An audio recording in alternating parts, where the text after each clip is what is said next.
It's different for sure. It's Tastes like bad rum.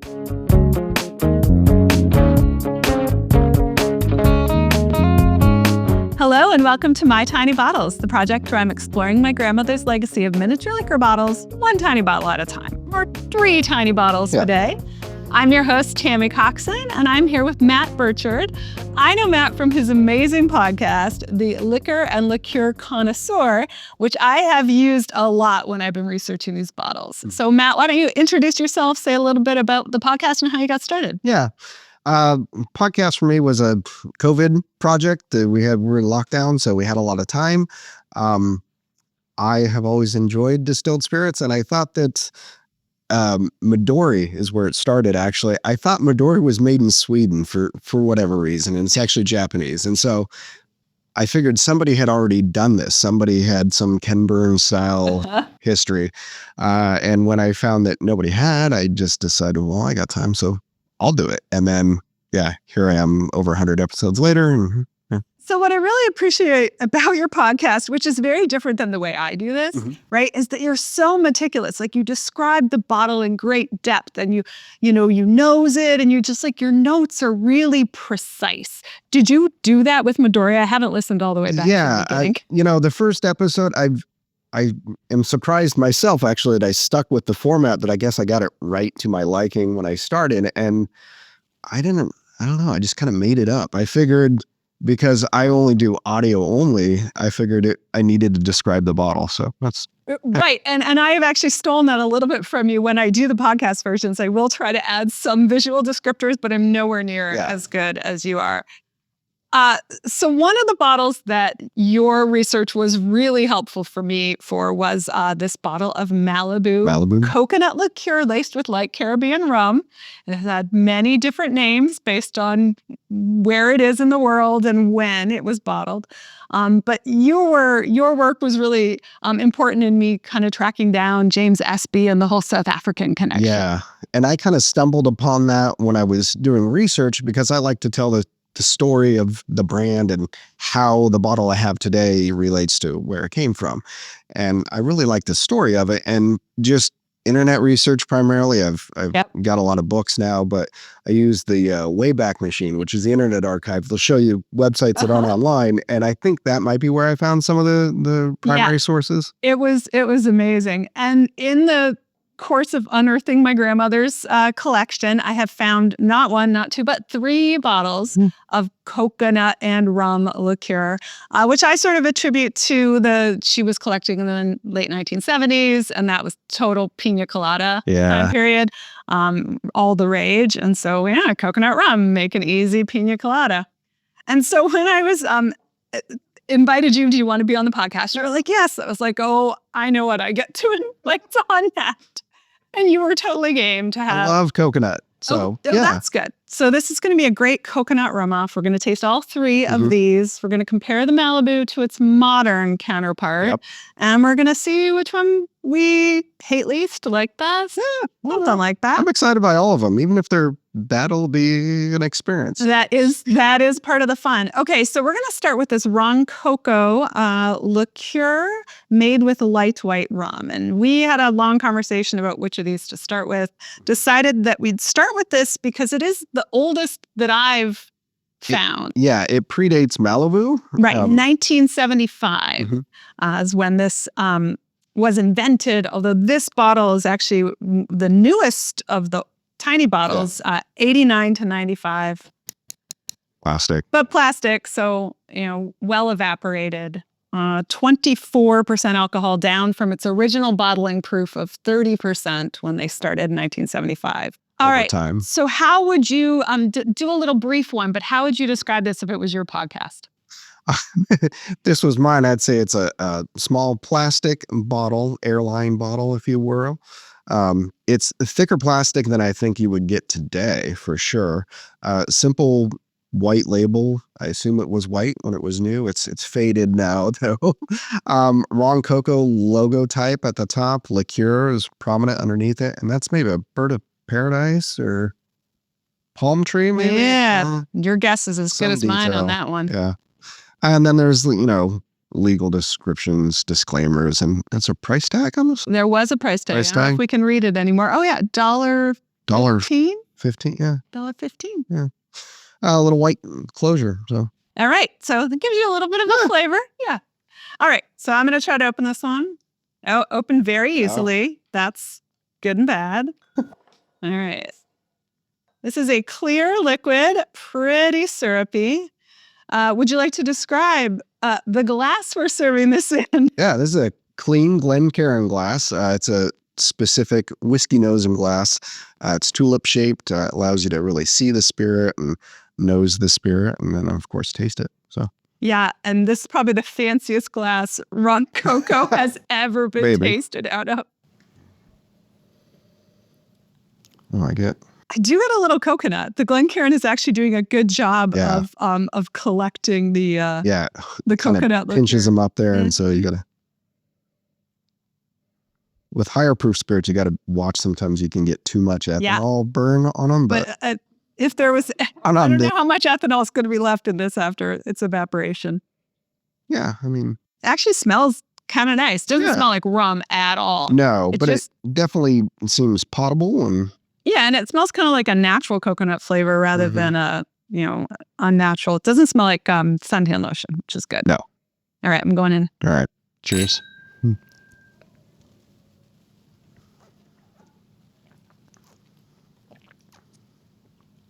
Ooh, that's hot for me. Like, Especially given that we thought yeah, it wouldn't have as much alcohol. Definitely feel the alcohol. that is.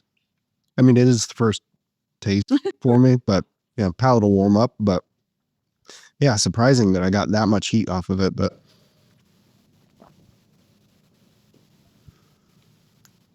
First impressions?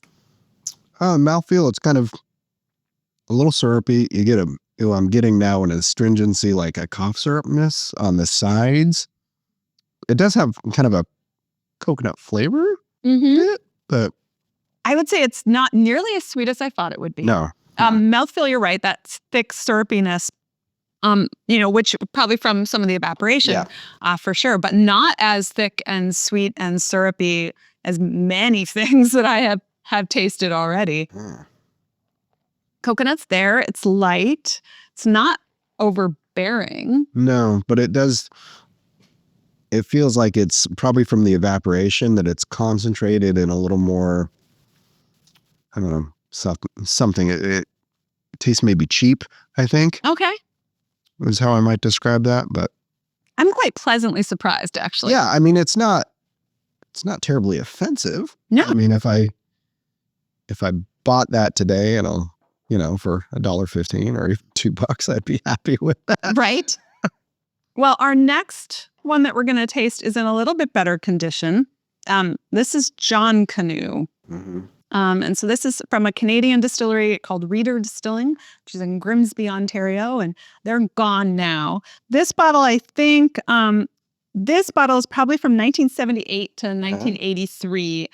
They trademarked this in 1978, started advertising it in 1978, had abandoned the trademark by 1983. So that's kind of why So you have the little window. why I had that window. Very different. Our first one was clear. This is presumably based on an aged rum, or at least a colored one, because it does have some color. Give us a brief bottle description, because this one is pretty impressive. Yeah. This one is glass, which is nice. A little kind of copper or brass colored plastic closure. It does have a coconut prominently on the front, kind of shelled open with all the meat in there. Jonkanoo, the logotype at the top. It's got quite a bit of text on either side. And is that French? That is French, in both English and French, as required by Canadian labeling. Yep, so that would make sense. Yeah, it's got a nice, is that a tax stamp label? Or No, that's the brand neck label, which is kind of a nice feature on a small mini bottle. It's really quite a nicely appointed bottle, I think. And I noticed like the labels also, it's like a little bit rough. It feels kind of rustic, almost like a coconut shell, husk. right? Yeah, Coconut husk. Yeah. So, all right. I'm gonna bring in a clean glass here. All right, let's see. Again, coming right off. Yeah. There was no crick or anything, but the level on this one is much better. Also looks thick.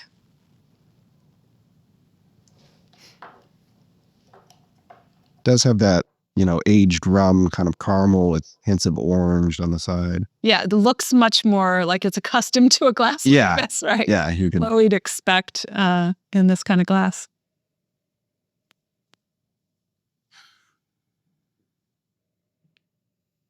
Get a nice natural coconut flavor. You said you like coconut. It's not something that I don't think I've ever drunk Malibu. Oh, see, I like Malibu. Okay. And I knew Malibu. I always knew Malibu as rum.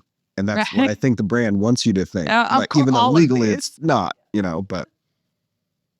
But yeah, so I'm finding actually I like the coconut here. It's not what I was expecting. I was expecting more of like a coconut suntan lotion kind of vibe. And these are much more natural smelling. I don't know if that. This one feels like it's more rummy. You know? It is higher proof. It is 30% ABV. Oh, okay. This is the strongest one that we're going to taste. I don't smell rum though. I still only smell coconut. Do you know where the rum was from on that? Or any idea? Total mystery. All right, yeah. I mean, some rums have a real funk to them. You can, like Jamaican rums, or you can get a rumminess to it. But yeah, they probably were making it themselves. I know that Canada was making some rum during that time period. I have other examples of Canadian and imported rum combos, so it might be imported. This was started as a brandy distillery making eau de vie out of the fruit from the Niagara region. Oh, that makes sense. And then they started expanding into other things. All right, we're going for a taste. Yep.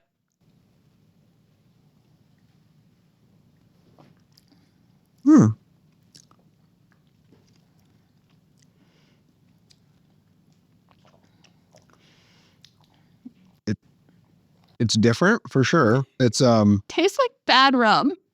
Yeah, I was gonna say it's got more rummy flavors to it, but not in a good way. Yeah, right. Not in like that rich, complex rum, as in like caramel coloring in rum, kind of a way. I think they fake the time and barrel. Right. It's hard to find the coconut for me beyond this just sort of vague alcohol, caramel coloring. Definitely some thickness and some sweetness. I get a little coconut if I'm like inhaling it and keeping the liquid right on the front of my tongue. Yeah. I don't get the astringency I had with the first one, the Roncoco. And it doesn't taste as hot either. Which is weird. Yeah, because it's higher proof. Yeah. And we don't know what evaporates out of the plastic bottles, but we assume that probably the alcohol is evaporating at a higher rate. So maybe there's, I don't know. Right. What could... Something left over. All right. Well, I guess I was more optimistic about that one because it had some color, but may have been ill-placed. Yeah. Not my favorite. All right. Well, let's go to the youngster of the bunch, but is the one that really has had the longest staying power. Yeah. So do you want to briefly give the Malibu story? Yeah. And I love the little vintage bottle. So this may actually be white glass. And so the neat thing about Malibu, when I was doing my podcast and discovering the history of Malibu that you then referenced on this bottle, is it was invented in South Africa, of all places, by some guys from a company named Gilbey's in the UK. And so they were primarily wine merchants at first, and then they got into distilled spirits. And so South Africa during apartheid, which doesn't make for a good brand launch area. Yes. But it's not the oldest, and I don't know where they got the idea of let's do coconut liqueur, coconut rum, but they had access to real rum and coconuts, and so they packaged it in this white bottle, and they couldn't get white bottles though originally, and so they paid a guy to paint glass bottles white. He was a refrigerator painter. He would paint refrigerators. And they'd hang them and he'd spray paint them. Yeah. And so, I mean, they had the brand down. I mean, like, you look at the early brand, and before it was branded Malibu, it was Roncoco? Coco Rico. Coco Rico. Coco Rico. And you can find online versions that it's Malibu, trade dress if you were, but with Coco Rico name on it. But yeah, so they did it there in South Africa for a bit, and then I guess wanted to go international and went with a Caribbean angle to not tie it to South Africa. Right, because Gilby's is part of International Distillers and Vintners, and these are the people, the guy who not the one who came up with Malibu, but the one who sort of turned it into a brand, really, is also like the same guy who was involved with Bailey's Irish Cream. So, I mean, he has like two of the top liqueurs still to this day behind his name, and that was Tom Jago. And I talk all about that in my episodes about this bottle and then also about O'Darby Irish Cream. That episode, I talk about the Bailey's story. So you said they had access to good rum, and that's kind of what's interesting to me about this bottle. So I think this bottle is from 1982 to 1986. Okay. Because it is a Canadian bottle, didn't launch in Canada until 1982. And then the proof changed in 1986. So this is the original bottling proof, which was 28% alcohol by volume, higher proof. And it is coconut liqueur laced with light Caribbean rum. Laced, yeah. And when you go back to the history of the brand, you actually find out that for a long time, the rum was coming from the West Indies rum distillery in Barbados. So there was like a named actual rum distillery that we know was making good rum, or at least rum, right? So I am intrigued about this one. And it is a glass bottle, so that's promising as well. That nice one, little, definitely nicely sealed. You are right, a nice white glass, actual for white sure.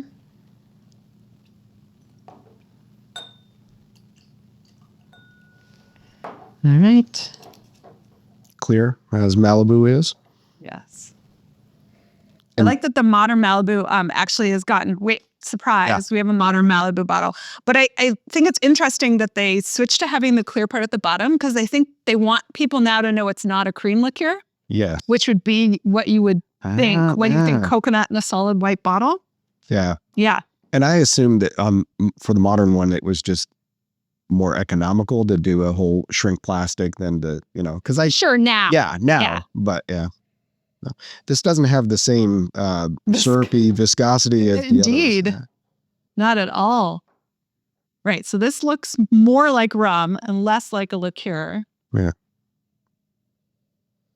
Also really doesn't smell so far as much like coconut or rum. It's a little flat, actually. Sometimes I found that things need some time to open up, and maybe especially this that had such a good seal. Yeah, because it just need a bit of air.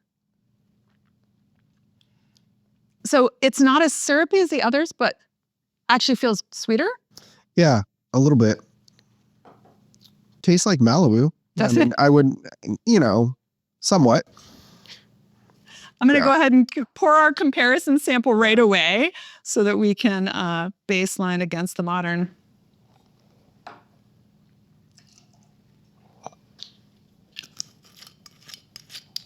Now we got to remember which one's which. Yeah.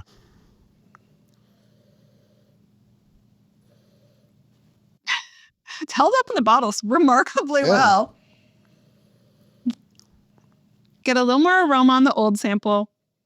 It's got more alcohol. So modern Malibu, only 21% compared to 28% in the bottle that Grandma had.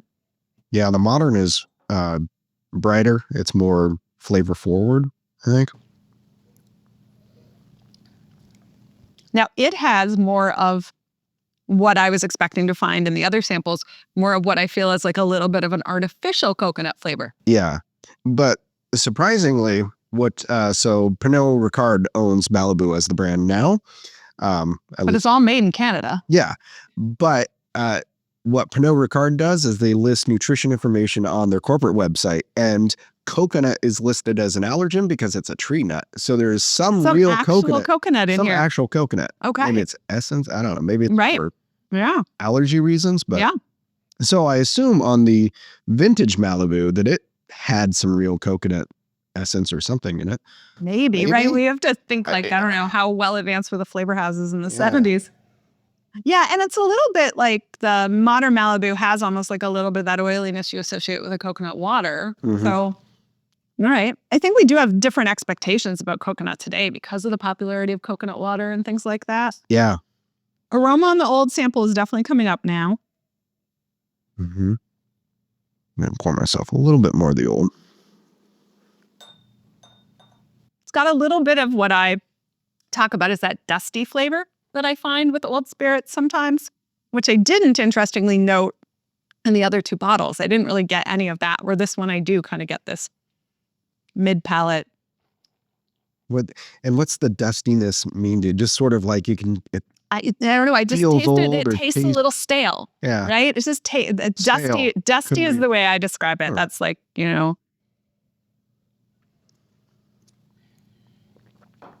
mean, the old one holds up, though. I mean, it...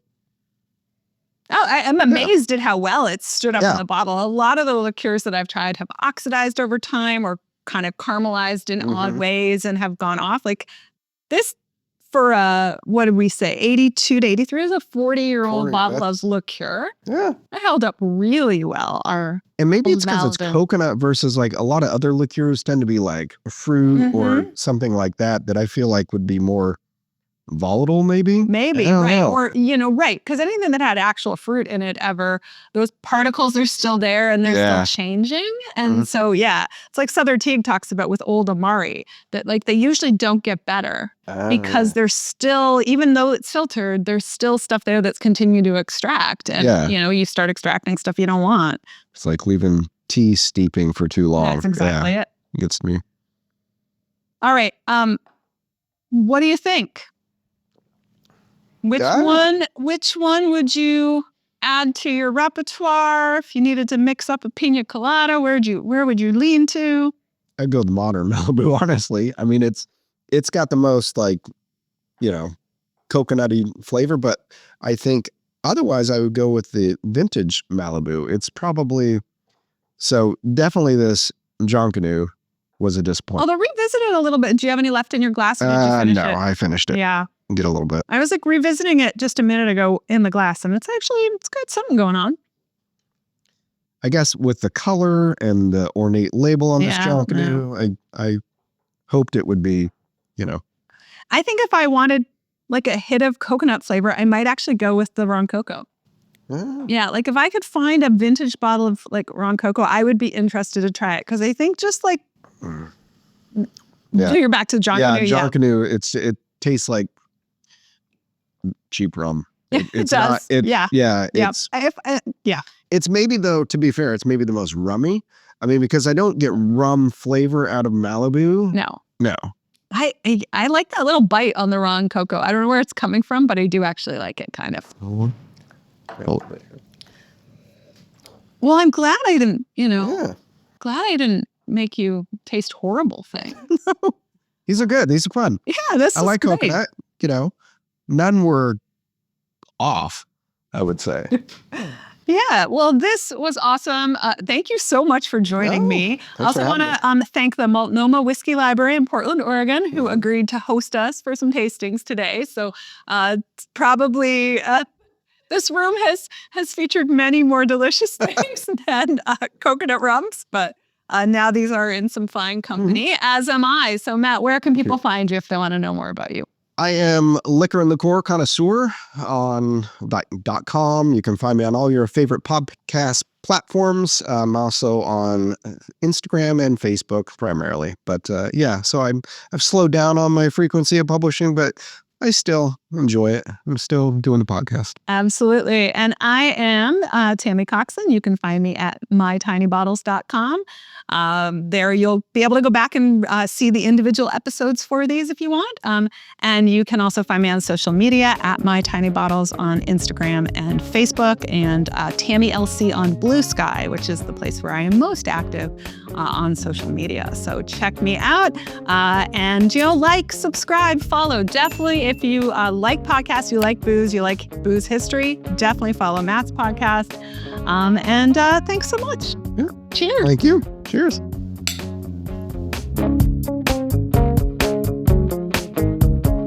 I know Matt from his amazing podcast, quite frankly, the Liquor and Liqueur I know Matt. I'm going to start again.